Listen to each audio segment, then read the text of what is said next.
Welcome to the show. I am delighted to introduce you to Dan Korem. I've recently met him, a fascinating gentleman, and there's so much to his story, so we're going to get right started. He's an investigative journalist, author, pioneer in rapid behavioral profiling, which we're really going to delve into.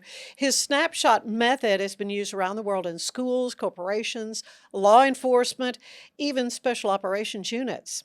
But before all that, Dan began his career in a completely different world, in the world of magic and illusion, which we can touch on. His journey, his research, his books have helped thousands of people better understand human behavior, identify risk, and build trust quickly and compassionately. Dan, it is a delight to have you here And you today. have the best view here in Waco. Isn't that true? Yeah, this is the best cockpit to do a podcast. It's just phenomenal. Well, delighted to have you here today. But for those who do not know your story, how do you describe what you do today? Most of my time today is spent writing. I have 4 books stacked up, and typical book takes me about 7 to 10 years because of the research and everything that goes Right. into them. And so this next one is about 4 people who changed the world that the story is not known. And I found it by accident. And it intimately relates to everything that's happening in our world today. The book's going to be called Do All You Can Do Without Getting Caught.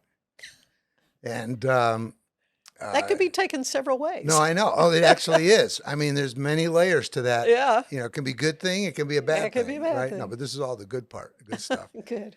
So that's what takes up most of my time. Hmm. I still get calls from different folks who need some help profiling a situation, an organization, an individual, whatever.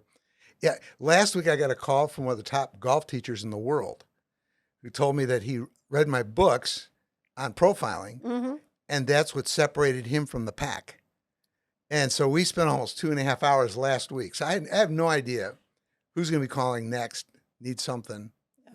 But people is what makes it all interesting. Because even if you could profile folks, you can't put people like in a box.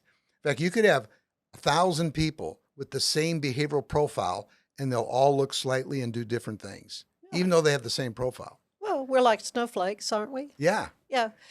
You and I met at an educational event. And of course, first when I met you, I was told that you're a completed Jew. And I'm just fascinated to hear more about your spiritual journey. But then you started telling me about the profiling, and I'm like, oh my goodness, I've got to have you on my show. And then the more I thought, is he profiling me? But you kept talking to me. So I thought, okay, he must think I'm okay. No, And you were happy to come on the show. So I yes. thought, yay. And it sounds weird, saying, okay, you grew up in the Jewish faith and then you became a Christian, but you were a magician and now you're profiling. So I'll put a little context in the middle of that. Okay. I started doing magic when I was 9, and I always liked doing the sleight of hand tricks. Mm-hmm. I wasn't into the big box tricks and all that sort of thing. Sawing the lady in half and all that. No. Okay. I actually did a thing where I was levitating a girl raising money for the American Cancer Society Yeah. at our high school, and she fell. Oops. Yeah, it was a mistake. So Okay. I gave up that, and we said, okay, let's stick with things that are around the house. Yeah. And I performed for up to 3,000 folks in a show with just things you find, like a piece of string, Mm-hmm. deck of cards, a ball, or whatever. Right. And that became sort of my specialty. But I read over 10,000 books and manuscripts, publications on magic, Mm-hmm. going back to the early 1900s. And then also how the mind works as far as why is it deceived mechanically, what happens when we do certain tricks, why are people fooled? Mm-hmm. And I ended up, when I went to college, there was a fellow named John Rockabomber. He was the leading writer in the world for magicians. He probably did maybe 60, 70 books. And so I published some of his original books. And we became very close friends, but we spent more time talking about, Dan, you know this, when we do a certain trick, people laugh. And then when we do other tricks, they don't even say anything and they just look stunned. Like, how did he do that? Yeah, but it was even like, for example, if I had you write down the name of a relative who was deceased or a friend, Mm-hmm. you kept it in your hand, and I wasn't in the room when you wrote it down, and then I tell you the name. That's the kind of thing that would just shock people. You wouldn't even think about how did Right. he do it. It was the shock. Mhm. And so we realized there was a pattern. If we did a trick where I had you say, pick a card, and then I say, no, concentrate on it. And then if I tell you the card, people will just go, hmm. However, if I did the same trick, I said, think of a card, you got it? I said, now if I told you on the count of 3, I could cause your card to leap out of the deck, land in my left hand, would you say that's incredible? And they go, well, yeah. So I say on the count of 3, name your card. 1, 2, 3. And then the card leaps out of the deck, does 4 summer circles, lands in the left hand. And every group globally will laugh when they see that trick. Yeah. But they don't laugh when I reveal a card using words that somebody, so when they selected a card. What was the difference? The pattern we found was when we did tricks that were visual, it impacted a certain part of the brain called the amygdala, the fight or flight part of the brain. Mhm. And by the way, we were having these discussions before science uncovered all this stuff. That's the reason folks like myself would be brought into military environments to look at a situation where deception had to be involved. Mhm. And what do we do to conceal the deception, et cetera? So we realized that when you do a trick that's visual, people laugh. If you do a trick with words, it hits the cognitive part of the brain and they will not laugh. And this is, it doesn't matter what country you're in. You don't even have to speak the language. So then we started showing, for example, I was in Serbia during the middle of the war. Mhm. I was the first American to go speak to the students. I gave a talk, Lies, Cons, and the Truth. So I would do tricks that illustrated very complex, abstract concepts about deception to the students. I couldn't talk about the dictatorship for the obvious reasons Right. when I was there. And I got clearance from the State Department to go do this. And the kids were out into the street. Mhm. And so I would show them this trick. I said, now, when you see something visually, it'll cause you to react out of your emotions. I said, have you ever seen in other countries, say like Hitler during World War II, you'd see them, the films, they'd always have big pictures of some sort, put them up on walls of the dictator, Mhm. or in some Asian countries. Right. So when somebody sees the visual, how does that cause them to react?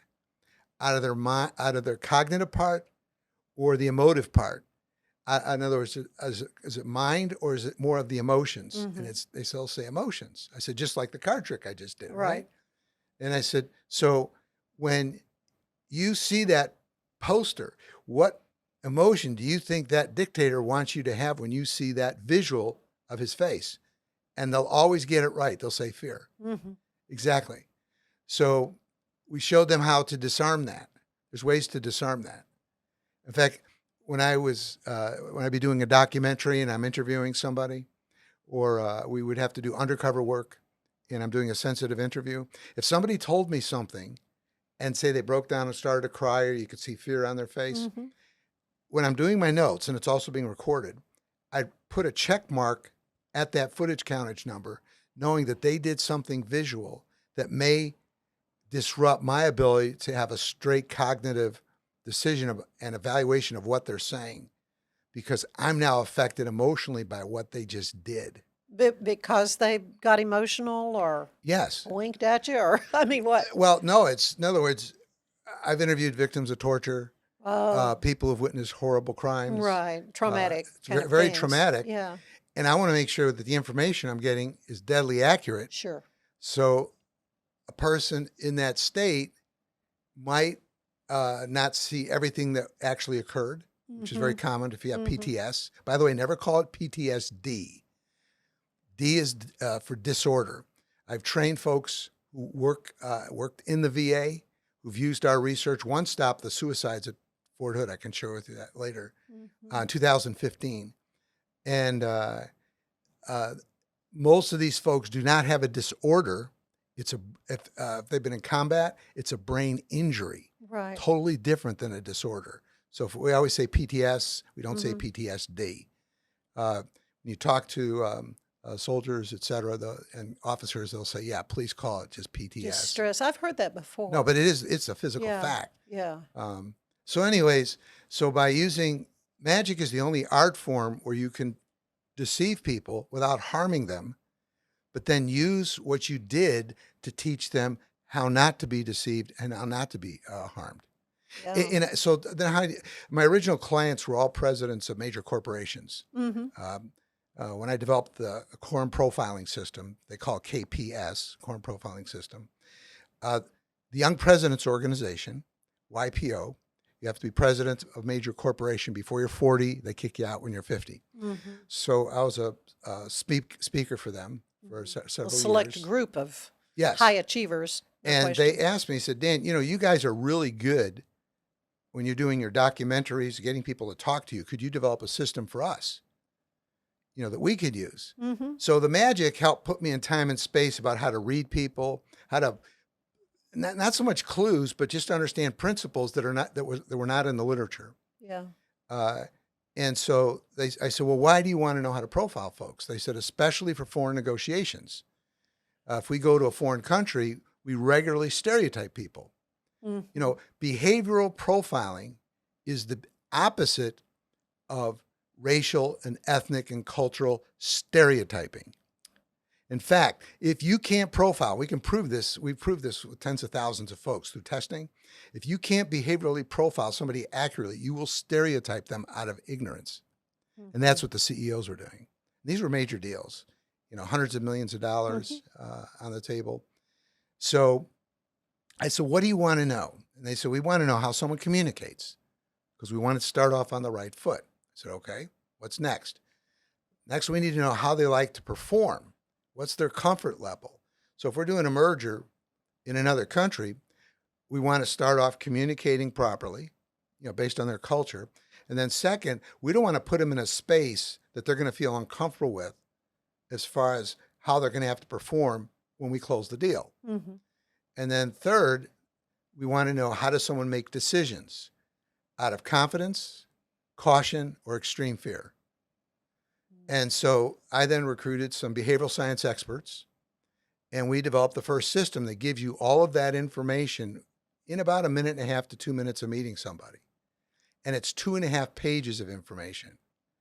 Tells you how they like to communicate, operate, perform tasks, make decisions, what's the best way to interact with them if you're trying to sell a product or an idea to them, if you're trying to lead them, if you're having to diffuse a confrontation. So the profile not only tells you who they are, it tells you what to do with that person. That way, we call it treating a person uniquely in a way they uniquely deserve to be treated. Mm-hmm. It's not stereotyping. It's the opposite of stereotyping. So you can do that in a minute? Or 30 seconds. I mean, once you've used it, the system. Yeah. And it is named after you, the Korem Profiling System. I had to get a registered trademark and all that sort of stuff. Yeah. So when did all that happen? When did you begin this part of your career? I was a magician through my early 20s. Mm-hmm. I became an expert on how people fake miracles.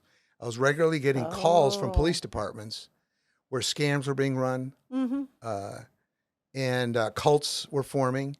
You had one cult that formed here. Oh, yeah. One fellow that I know, I actually trained at the FBI National Academy. He was there. He was the fellow who came at the back end of all of that. Mm-hmm. And so we developed the system. And originally, our clients were these YPO members. So it'd be sales. It could be marketing. Mm-hmm. It could be HR. The HR folks. I would think HR would be big on needing to know. They are, but they have the least amount of funds in an organization. Yeah. So so my original clients were all the CEOs. Yeah. I mean, from a business standpoint, that's a better place to begin. Well, sure. But you know where I spent more time training than any other work group? Try to think of that. Where would Dan Korem, he can profile, he can teach people how to profile. Who would he want to empower with that skill set in a major company? Where would you go?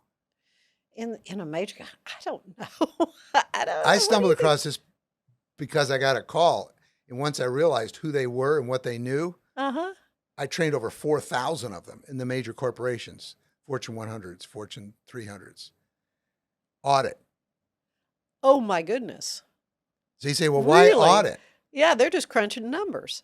That's the complete misconception about what audit does. Yeah. Audit tests systems. Ah, that's If true. I trained the audit department in a company, I could tell you and predict 3 to 5 years out what's going to happen to that company. Mm-hmm.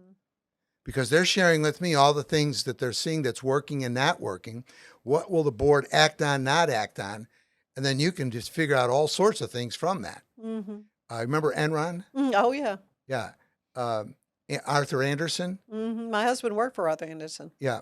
in I Houston, called yeah. the fall of Anderson 3.5 years before they collapsed, after Yeah. I gave a speech to the partners. Yeah. Now, what I made one read. It's a read I make of every group when I go to give a speech, a Uh-huh. presentation. It's one of the first things I want to know about the group, behaviorally. And you can do that just, at the meet and greet before the meeting starts. Mm-hmm. I want to know, are they conventional or unconventional? So where does that come from? The CEOs wanted information. So we came up with 4 reads you make that'll give them all the information they were asking for the negotiation table. Mm-hmm. Is a person more assertive or non-assertive when they communicate? In other words, are they more forceful, squared-shouldered? By the Mhm. way, everybody has a different way to do it. Somebody could talk like this, but they can look down at you like this, and that means they're assertive. Another Oh. person's going to talk with the tone of their voice like this, and they're going to be assertive. Another person's going to use their hand. Others are going to square their shoulders. Some do 2 of them, some just do 1. So there's not just one way to be assertive. Mm-hmm. That's interesting. So how do you figure out who's assertive and not assertive? You do this one thing when you make a read of somebody, and your accuracy will increase usually from 25, 35%. When we test people, Mm-hmm. the average person, I don't care what their professional training is, only has 25 to 35% accuracy when we say, is that person assertive, non-assertive? Do they make decisions out of confidence, cautious, or fear? You got 10 seconds, go. 25 to 35% globally. So then you say, okay, the next, I'm going to show, and we do this with video clips of real people in real situations. They have an interactive keypad. They got 10 seconds. So our Mhm. computer's tracking everything. So now this next one I'm going to show you, you're going to do something different. You're going to compare this person to a person who's extremely assertive. Like for those over 50, they'll know General Norman Schwarzkopf. Yes, Storm right. and Norman. Sure. He was a command, Yeah, right. Military military, through and through. Yeah. assertive guy. Yeah. Positive. Mm-hmm. And then if you wanted somebody who is non-assertive, you could say, Mr. Rogers, Okay. won't you be My neighbor. Won't you? Yeah. So when you are talking to that person, you just think, is this more like Schwarzkopf or Mr. Rogers? Yeah. Mm. Accuracy globally, I don't care what the culture is, goes up 25%. You start hitting 50% just with that one little tweak Wow. of how you make a read. Now remember, we're training folks where there's a lot at stake, a lot of lives at stake, just in commerce, but also military.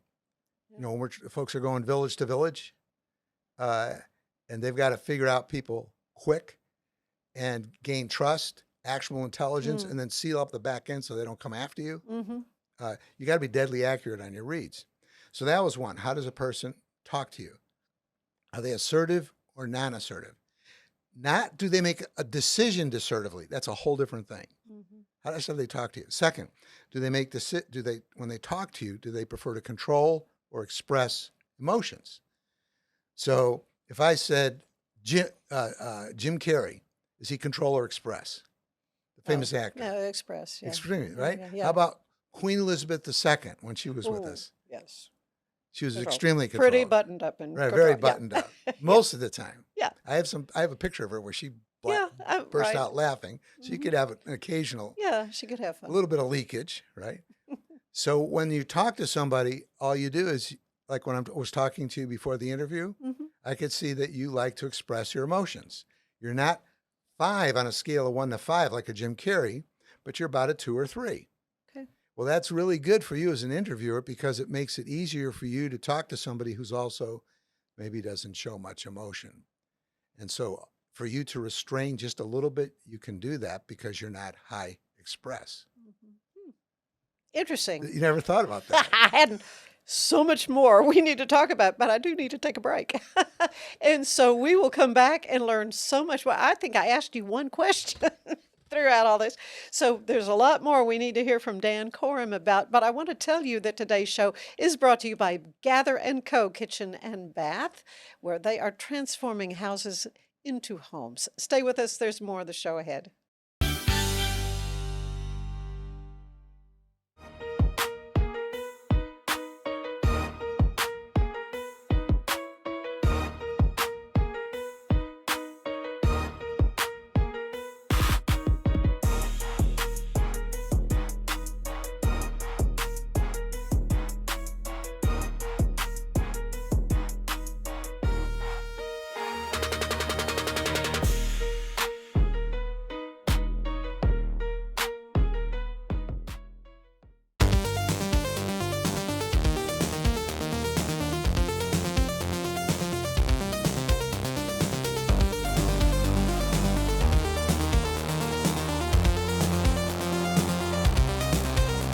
Bubble wasn't here. I don't know what people would be doing, like making PowerPoints or something. I love that I can sit down and build something the way that I think it should be built. Bubble turns ideas into fully scalable apps. Try Bubble today. This is what $500,000 in a duffel bag looks like. Actually not real. That's because it's actually prop money. It looks realistic from a distance, but up close you can see it says for motion picture purposes. Visit propmoney.com today to get your money seen or money shot right with Prop Money Inc. Studio quality voiceovers for your videos online in over 149 languages and dialects. Never been easier to create professional grade videos and voiceovers. Try it today at easeus.com. That's EASEUS.com.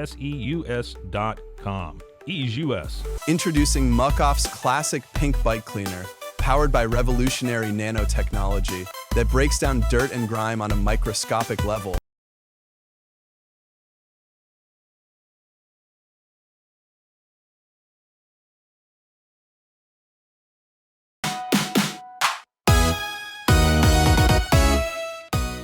Join in the fun of the 13th annual Waco Wonderland Festival, downtown Waco's 3-day celebration of holiday fun and cheer running from December 5th through the 7th. Admission to Waco Wonderland is free, but ride wristbands can be purchased to enjoy unlimited rides on the Ferris wheel, the 3-lane snow tube hill, the kiddie snow tube hill, and the trackless train.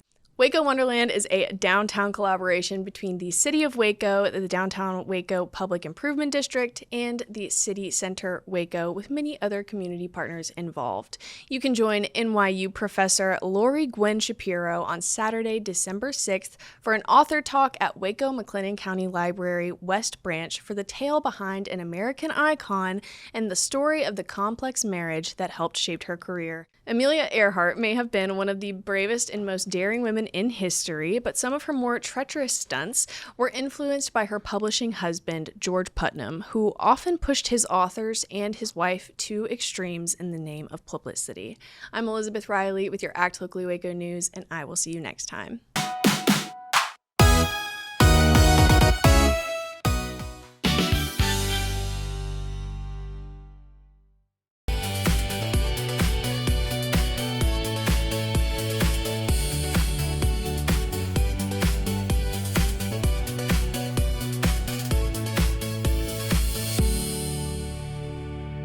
Natural Cycles identifies your fertile window by analyzing changes in your temperature. Just measure in the morning, add your temperature into the app, then learn which days you can and cannot get pregnant. It's that easy. Learn more at naturalcycles.com. It's the Restore Clarity Focus Patch, my little secret weapon for staying sharp, focused, and on task. Each box comes with simple instructions inside, so you always know exactly how to apply it. Each patch lasts for 3 days. I love that I can wear it all day. BadCreditLoans.com is a pioneering service provider that has carved a reputation in the financial industry. Simple, fast, and reliable loan application process. And its commitment to responsible borrowing makes it a trusted partner in the journey towards financial stability. But boy, it looked effortless. Man, watch this. Layups, floaters, threes. He was like an unsolvable equation. I was born like this. His resilience, his strength, his belief, adversity never stood a chance. Know your power. We offer fast shipping, exceptional customer support, and furniture solutions that stand up to high traffic environment. Elevate your space with BizChair's vast selection of stylish, reliable, and cost-effective furniture. Visit us today at bizchair.com to transform your business. Experience with the Bosley MD hair regrowth kit was amazing. It was easy to use. It let me take off my hat. I could go in public and have my picture taken and feel normal again. BosleyMD.com. At Tusains, we understand that maintaining a healthy lifestyle can be challenging, especially in today's fast-paced world. That's why our mission is to make fitness accessible to everyone, anywhere. Visit Tusains.com today and start your journey to better health. That's TOUSAINS.com. Launched in 2023, ushers in a new era of sapphire ice cooling technology, offering nearly painless hair reduction in just 3 weeks. That's ULIKE.com. You like.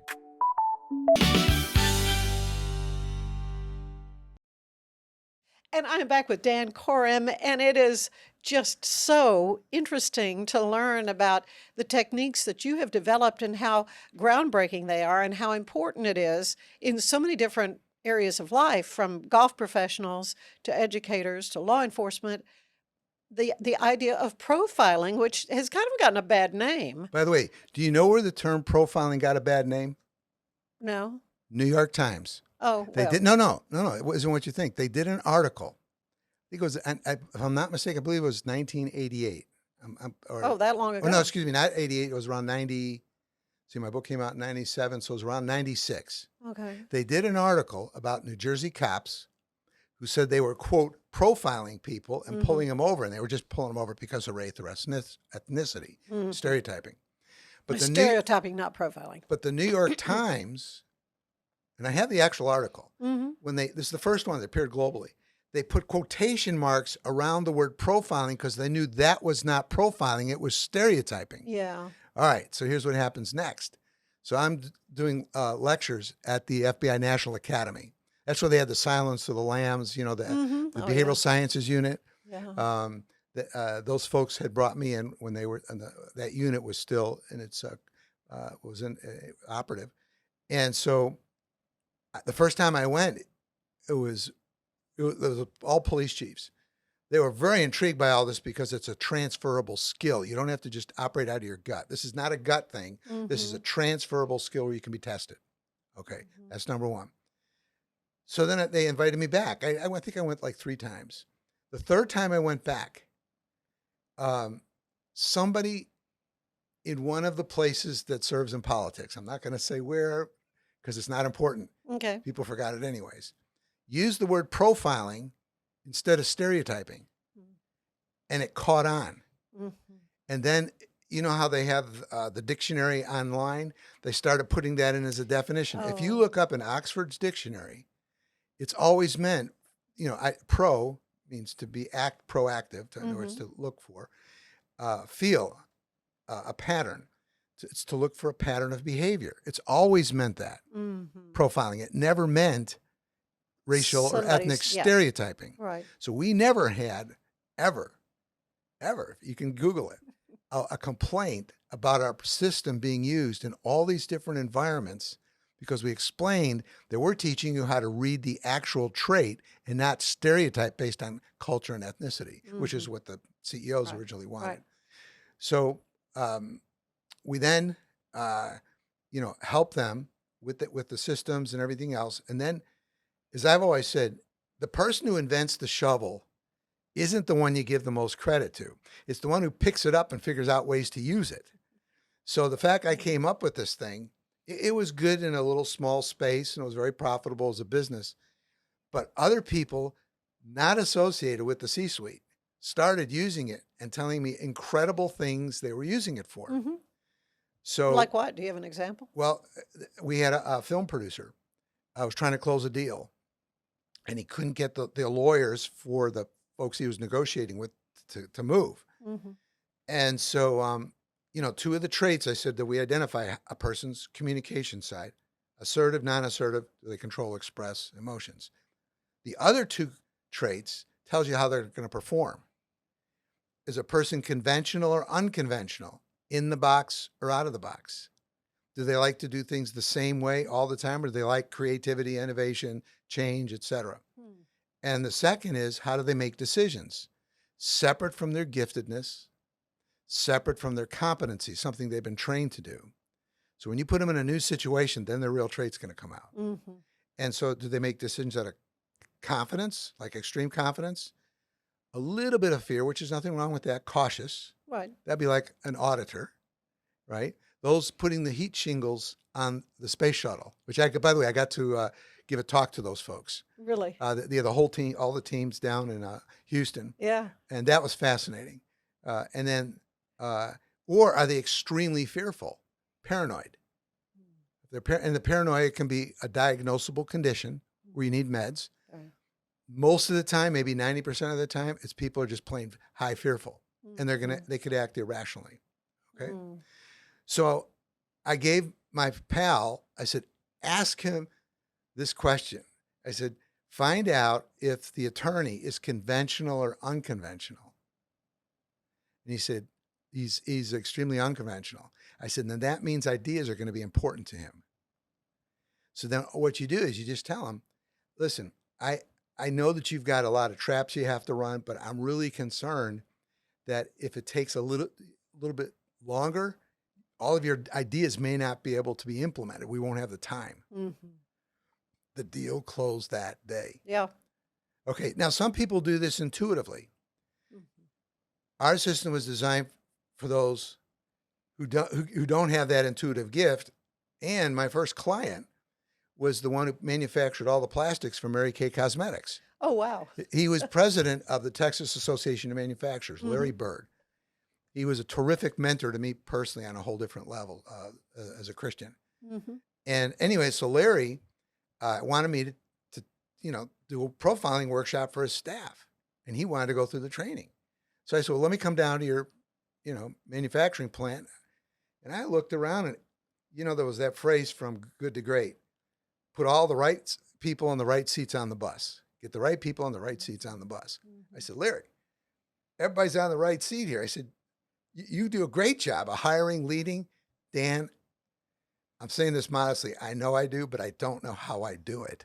Oh, it's just intuitive. Yeah. Yeah. And I want them to be able to do it like me. I said, Larry, yeah. Done. So he was my first major client. That's cool. Yeah. Yeah. Yeah. Yeah.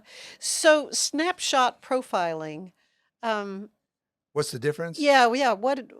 So what happened? Do you remember Malcolm Gladwell? He wrote the book Blink.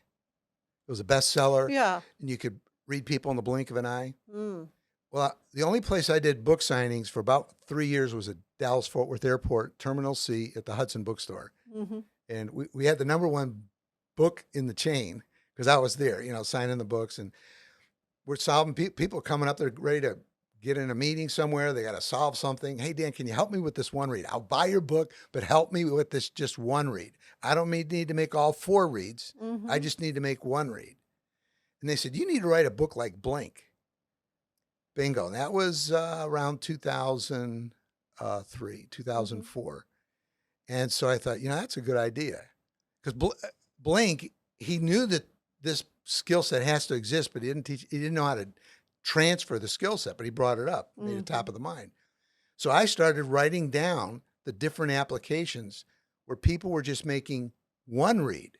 Right. In other words, assertive or non-assertive when they talk to me. Are they conventional or unconventional when they perform a task? And, always be able to read, talk separate from walk. It's the number one misread globally. Mm-hmm. People will misread someone's talk for their walk. Now, I know that sounds obvious, but it isn't when you're in the moment. It's not obvious at all unless you're profiling. Yeah. So here's an example. You have a person, say like yourself, and they're doing an interview asking me questions about profiling in business. Now, this actually took place the same year in Switzerland and in Poland. Mm-hmm. I was speaking in universities there. And so the gal, Irena, she looks at me and she says, can you profile me?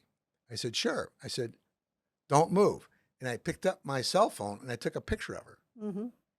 3 in a row. And boom, boom, boom. And So I then showed her the pictures. I said, now, which person appears to be more assertive? And I actually have her picture. I'll show you this. Okay. I think I could show it to the camera Yeah, here. yeah, show it to the camera. And maybe you could insert that later. So you have her on the, if you're a viewer, you're looking on the right, and your head's kind of cocked, and she's kind of like this.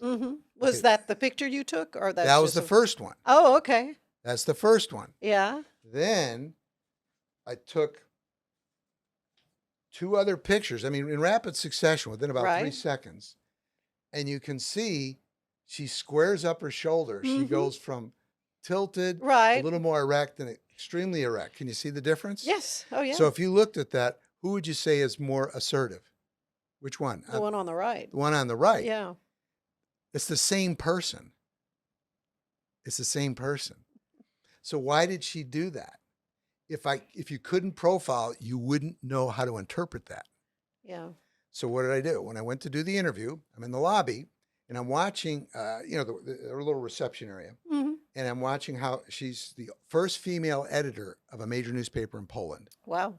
It's like the New York Times or Wall Street Journal of Poland. And so I'm watching her talk to her assistant, and I could tell that she was naturally non-assertive, how she talked to her assistant. I could just observe. I said, okay, that's interesting. So when I sat down with her, the last thing you want to do when you're being interviewed by somebody who's non-assertive is to square up. It'll make them feel uncomfortable. They won't even know why. They won't even know why. All you do is you turn your body like this. And as you talk to them, you turn your palms up. Never do this. Never make an assertive gesture. And your tone of your voice, drop it down just a little bit. So now I'm less assertive. I'm just as accessible. And what happens is, by the way, when I did that for you, your head tilted slightly like this. No, you can't. It's how we're wired. When God made us, when He made us. In fact, I told my wife, if I ever get cocky about this profiling stuff, just remember I'm nothing more than a Lego man. He showed me how some of the pieces He created get pieced together. And so then I showed her how she transformed. Now, why did she square up? Because in Poland, if you tell somebody you're going to take their picture, that's like an official photo. Oh. And because she wants to always be a player at the table. Well, yeah. Because she's a female. Because of her role. Of her role, she automatically squared up, pulled her head up like this, and went like this. She didn't even know she did that. She did it. Yeah.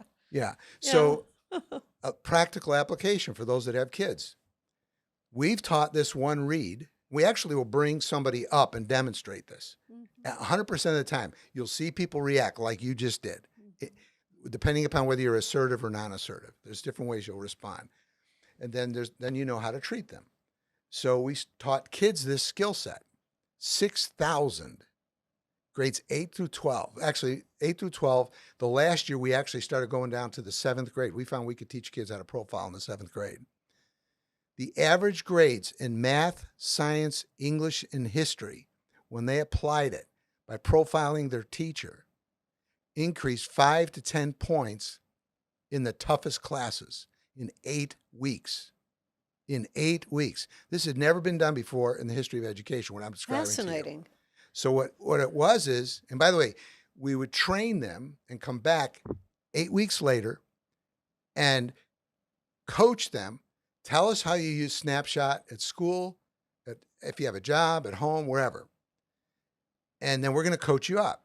We're going to make sure that you made the right cause and effect relationship. Sometimes profiling isn't what you should be doing. It's not going to help you. But then we want to hear what you're doing because we think you're going to find new applications. You know, they're the ones who are picking up the shovel, and they're a different age group. Right. Bingo.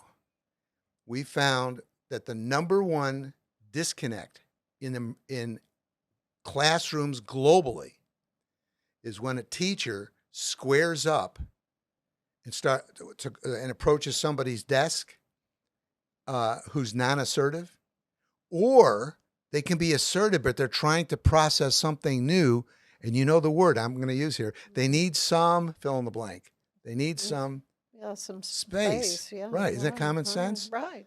They are not taught this in any university in America, what I just described to you. And I know this Right. because I've lectured, like at Marshall University. I spoke to the whole education department, all the education students and the faculty. And they didn't know anything about any of this stuff.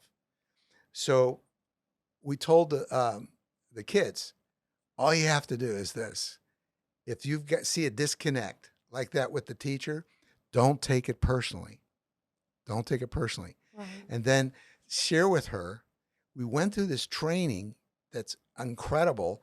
Mr. Korem showed us this and showed him the picture of the gal in the book.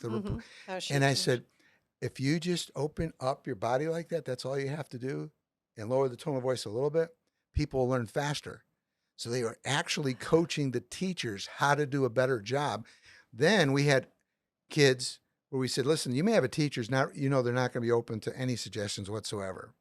So I said, what you do is coach up your classmates around you. And we have on camera the kids explaining how they coach the kids around them, and their colleagues who were in that classroom are sitting next to them. And I say, did he really teach you that? Oh, yeah. Did it work? Yeah, my grades went up to 92. This is interesting, isn't it? Yeah. So there's an application too for ADHD students. Yeah. Now, this doesn't relate to how you communicate.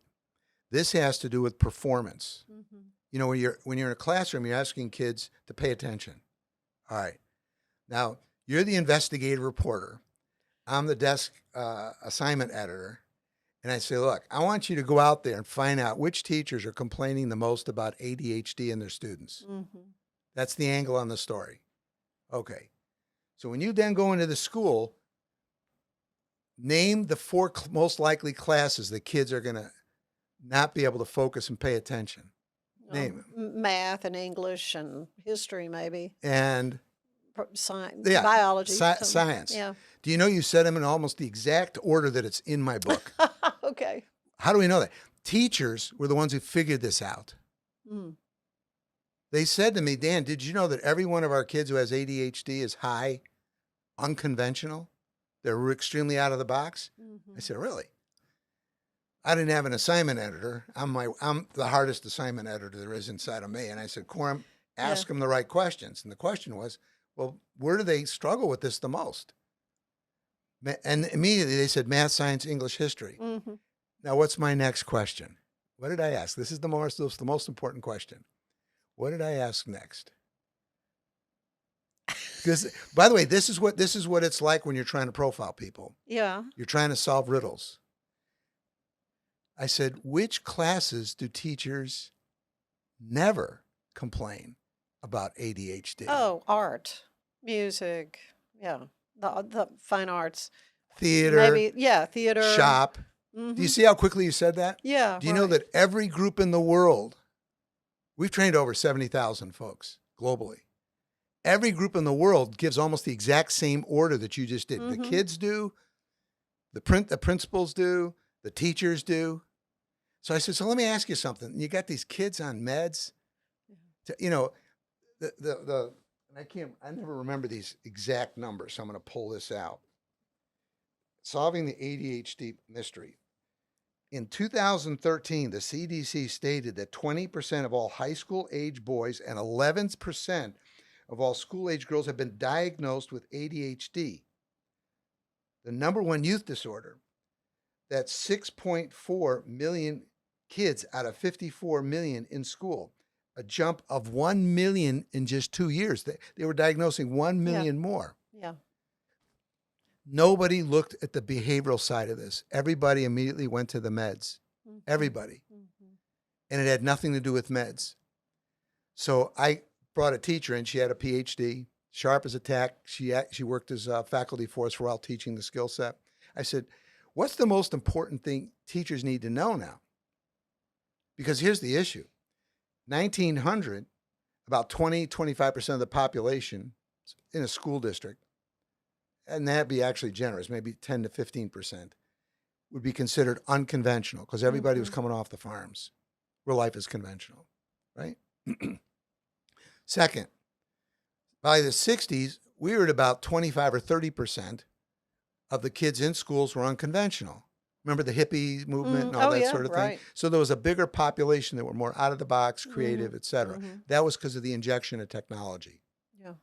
Today, if you went with me into a high school, you would find 50 to 75% of all the students profile themselves as unconventional. Now, when I'm at an educational conference, you got thousands there, and you say, okay, profile yourselves. Teachers, educators, administrators, what's your profile? As a group, well, we're conventional. So let me ask you something.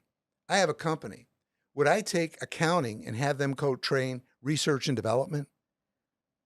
How do you think that would work? That's what you're banging your heads up against the wall. So what's the solution? Well, there was a place, and I don't want to mention the district, but the teachers were the one who they latched me onto this thing. They didn't know what the riddle was. Why did the unconventional kids are the only ones who are being given meds for ADHD? You don't have any conventional kids, high conventional kids. And so it's because their brain needs more stimulation. They naturally need more stimulation. When you put them in an environment where you don't have it,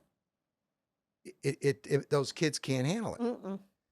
So I said, I asked this one teacher, they brought on board faculty, PhD. I said, what do they need? She said, you need to give them more CVF, change, variability, flexibility. Now, if you're listening to this, you're trying to remember that, anytime you go by a CVS drugstore, just think CV and what's the last letter, and just go through the alphabet. F instead. It's near the front. And it's change, variability, flexibility. And as soon as you do that, their grades go up. I can't tell you the large number of kids that got off meds as soon as parents found out about this. Yeah. Now, here was the frustrating thing. I've keynote noted in well over 300 universities, North America and Europe, since the early 80s. Yeah, around the 80s, early 80s. And as I was uncovering this stuff, this was around 1999, I started asking the different departments, why don't you guys do a study on this? This is a game changer, and it could get kids off the meds, because the meds more flatline you. Right. So you can't be as creative. Just, quote, slow you down. You don't need to be slowed down. And so, I mean, by the way, there is a very tiny percent, maybe 0.5%, that really do need meds. I'm not a doctor. Right. But if that's the case, but it's not like the CDC uncovered. 1 million more kids all of a sudden didn't. Right. And how come when they walk through one door at a school, they get ADHD, they go through another door and they don't get ADHD? Yeah, right. It's a behavioral thing. Yeah. And so she said, you add more CVF, change, variability, flexibility. And the minute the teachers, we taught them how to do that. We actually showed them how to construct lessons that if, say, you have groups in a team, by the way, you do this in a company. We do the same thing with companies. You have one person who's high unconventional. You got two that are conventional. And you tell the two conventional ones, we want you to list all the elements in Shakespeare's Romeo and Juliet. The unconventional student, you say, want you to change one of the characters and show how the plot line changes. By the way, you can also do it this way. Our preferable way to do it is give those two assignments to the group and don't tell them who does what. Oh, yeah, right. You know what they just learned? Like the folks when I gave that speech at NASA. The folks who are incredibly gifted, know how to build the next technology to put that next, shuttle up there. And then you want those technicians to be extremely conventional. Can't deviate from an iota because lives are at stake. Right. And so we actually, so in many environments, and we've worked with MLB, Major League Baseball, NFL, Division I sports, golf. Yeah. We've had numerous golfers. So this is very practical stuff that if you can't profile, you'll never solve these riddles. Because if you check, Google, what's a solution for most cases of ADHD that doesn't require meds? Harvard doesn't have it. I've watched all the stuff they put out, and there's and I've worked with some of the best academics in the world over the years, but there is this institutional bias that if you don't have a PhD, what you said and what you've proven doesn't have any value. And that's an institutional problem. Right. Because there's a lot of folks who didn't finish college. You know, Bill Gates didn't finish college. Yeah, there are lots of people, highly successful people.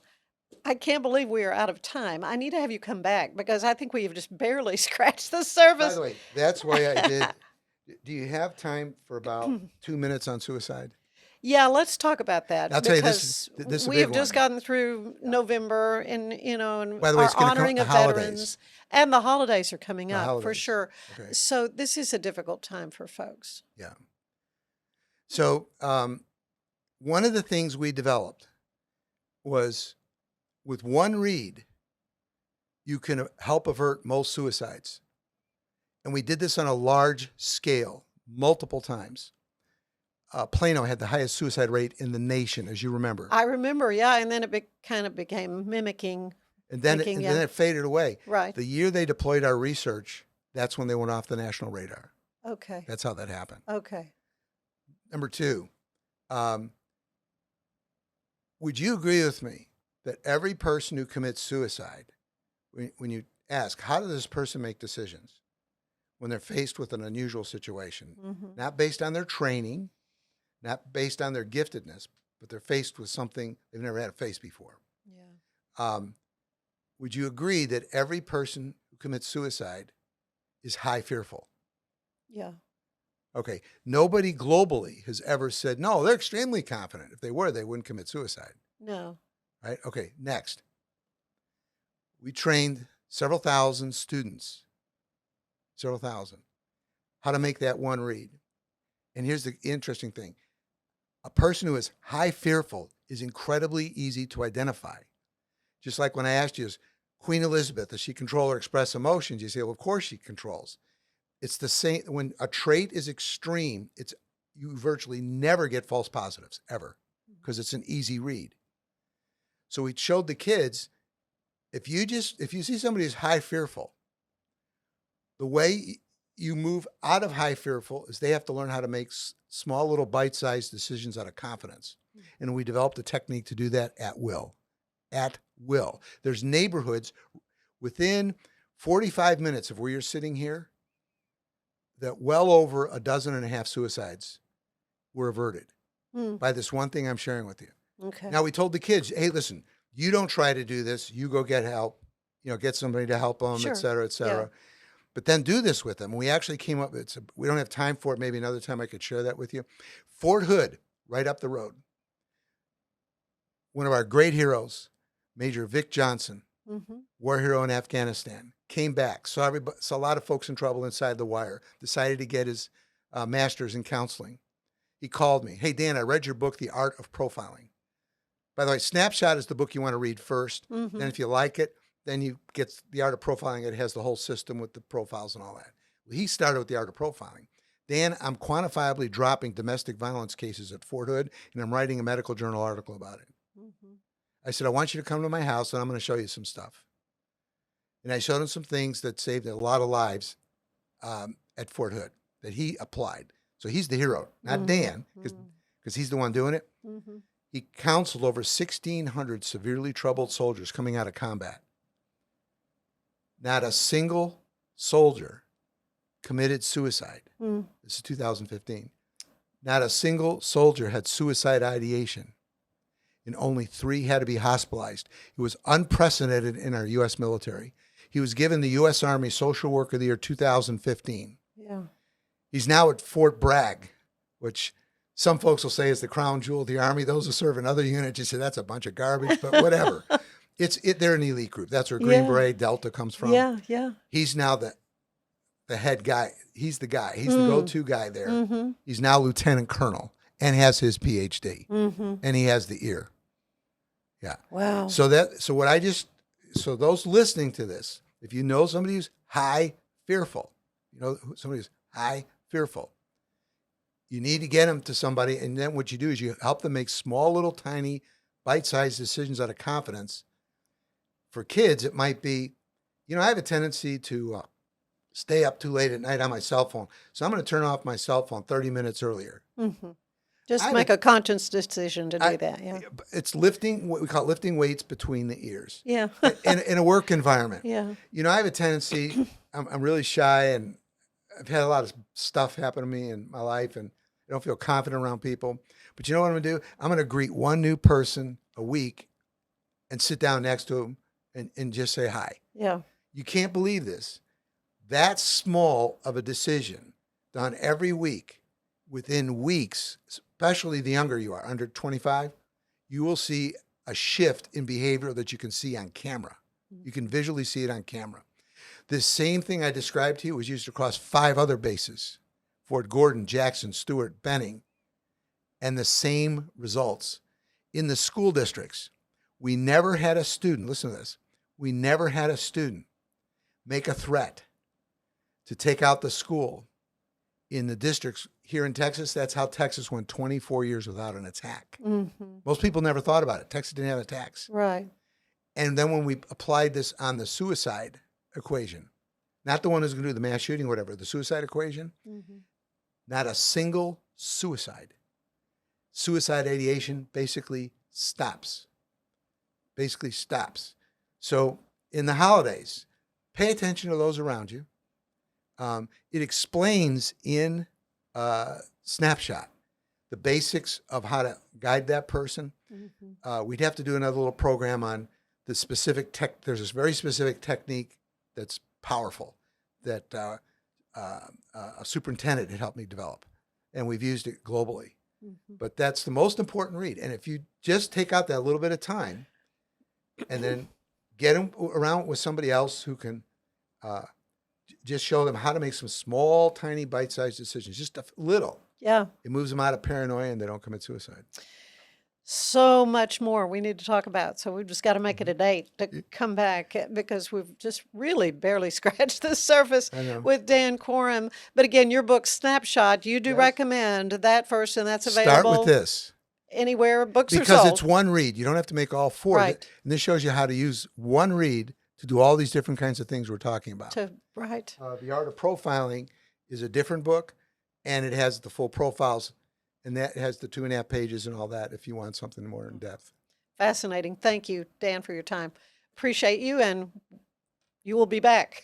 You will be back. Stay with us. There is more of the show ahead. I want to tell you today's show is brought to you by the Wild Watusi Boutique in Hewitt. Check them out, the Wild Watusi. Stay with us.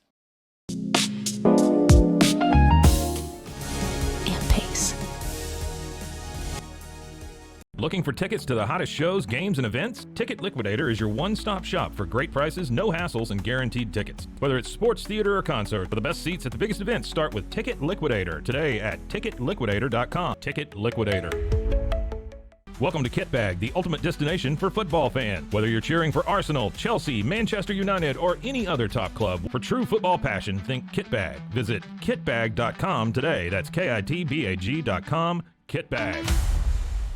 Since 2014, we've been creating vegan, clean, and affordable skincare with proven actives and potent botanicals designed to treat your ever-changing skin. Celebrate our first decade of transformation today at facetheory.com/US-EN. Face Theory. Tasmanian spring water range from Sand and Sky. This range is really good for dry and dehydrated skin like myself, packed with 2 types of hyaluronic acid, fermented sea kelp to reduce redness, and my skin feels so dewy and so hydrated. Finding a sleep sack that my baby likes has been a struggle. The sleep sack from Joy is a major upgrade. It is all natural eucalyptus, which is breathable and hypoallergenic.